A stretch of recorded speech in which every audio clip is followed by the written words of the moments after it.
एक बार की बात है, एक गांव में एक माँ अपने बेटे के साथ रहा करती थी। एक बार भाई दूज के दिन बेटे ने अपनी माँ से बहन के घर जाकर उससे टीका लगवाने की बात कही। माँ ने कहा, ठीक है बेटा, चली जाओ। भाई अपने घर से अपनी बहन से मिलने के लिए निकल पड़ा। रास्ते में उसे नदी मिली।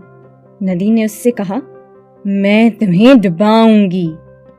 भाई ने नदी से कहा, आज भाई दूज के दिन मैं अपनी बहन से तिलक कराने जा रहा हूँ।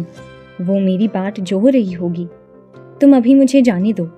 जब मैं टीका करवाकर वापस इधर से जाऊंगा तब तुम मुझे डुबा देना। नदी ने उसकी बात मान ली और उसे जाने दिया।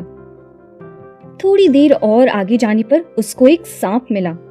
सांप ने अपना फन उठाते हुए बोला, मैं तुम्हें डसूंगा। भाई ने सांप से भी वही बात कही जो उसने नदी से कही थी। आज भाई दूज के दिन मैं अपनी बहन से तिलक कराने जा रहा हूँ। तुम अभी मुझे जाने दो। जब मैं टीका करवाकर वापस इधर से जाऊंगा तब तुम मुझे डस लेना। अपनी बहन के घर के रास्ते पर वह थोड़ा और आगे बढ़ा और एक घने जंगल से गुजर रहा था कि दहाड़ते हुए एक शेर ने उसका रास्ता रोक लिया और उससे कहा, वहीं रुक जाओ, तुम्हारा अंत समय आ गया है। आज मैं तुम्हें खाऊंगा। उसने शेर से भी बहन के घर जाकर टीका लगवाने की बात कही और बोला, जब मैं अपनी बहन के घर से टीका लगवाकर वापस आऊं तब तुम मुझे खा लेना। शेर ने भी उसे जाने दिया। ऐसे अपनी जान शेर, सांप और नदी के पास गिरवी रखकर किसी तरह वह अपनी बहन के घर पहुंचा। उसने बहन के घर के दरवाजे से उसे आवाज लगाई। भाई को घर आया देखकर बहन बहुत खुश हुई और भाई को बिठाकर उसके लिए पकवान बनाने लगी। भाई ने तिलक लगवाकर भोजन किया और थोड़ी देर के लिए सो गया। शाम को भाई ने अपनी बहन से कहा, बहन, अब मैं घर वापस जाऊंगा। तू मेरे लिए रास्ते में खाने के लिए कुछ बांध दे।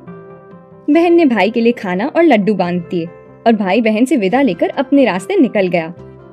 भाई के जाने के कुछ देर बाद बहन के बच्चों ने खाने की जिद की तो उसने उनको बचे हुए लड्डू खाने को दे दिए। बच्चों ने देखा कि लड्डू में कांटे हैं और माँ को बताया। बहन घबरा गई कि गलती से लड्डू का आटा बनाते समय लगता है कहीं से कांटे आ गए और अब लड्डू खाकर कहीं उसके भाई का मुंह न कट जाए। वो तुरंत ही अपने बच्चों के साथ भाई के पीछे भागी। कुछ दूर जाने पर उसने अपने भाई को एक पेड़ के नीचे बैठे आराम करते देखा। उसने भाई से पूछा कि कहीं उसने लड्डू तो नहीं खाए। भाई ने ना में जवाब दिया और उसे लड्डुओं से भरी पोटली थमा दी। बहन ने भाई को लड्डुओं में कांटों वाली सारी बात बता दी। भाई ने बहन को गले लगते हुए कहा, बहन, तूने इस बार तो मेरी जान बचा ली, लेकिन रास्ते में मैं 3 लोगों को अपनी जान गिरवी रख कर आया हूँ। उनसे मेरी जान कौन बचाएगा? बहन के पूछने पर भाई ने सांप, शेर और नदी वाली सारी बात बता दी। बहन ने भाई से उस रात उसके ही घर पर रुककर अगले दिन सुबह वापस जाने को कहा। भाई ने भी उसका अंत समय नजदीक है सोचकर अपनी बहन के यहाँ एक रात रुकने की बात मान ली। अगले दिन सुबह जब भाई घर के लिए जाने लगा तो उसकी बहन और भांजे भी साथ हो लिए।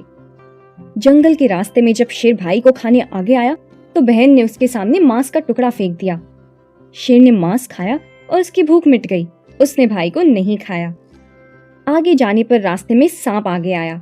सांप को आता देखकर भांजों ने मामा मामा कहकर उसके सामने दूध का प्याला रख दिया। सांप ने दूध पिया और सभी को जाने दिया। और आगे जाने पर नदी उफान मारने लगी उसको डुबाने के लिए। नदी को उफान मारते देखकर बहन ने उससे अपने साथ लाई हुई चादर उड़ा दी, जिससे नदी शांत हो गई। इस प्रकार बहन ने अपने प्रेम और चतुराई से अपने भाई की जान बचाई